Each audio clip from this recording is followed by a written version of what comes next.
السلام عليكم يا صديقي أحمد. وعليكم السلام يا صديقي حسام، هل أنت بخير؟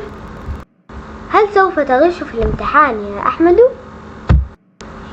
بالطبع لا، لن أغش في الامتحان اليوم، ولكني سأغش غدا. ماذا تقول؟ سوف تغش غدا في الامتحان؟ وماذا في الأمر؟ هل هناك مشكلة؟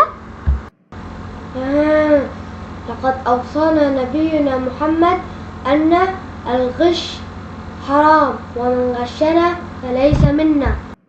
ماذا؟ هل أوصانا على ذلك نبينا محمد يا حسام؟ نعم، أوصانا نبينا محمد. معك حق يا حسام، لن أفعلها مرة أخرى.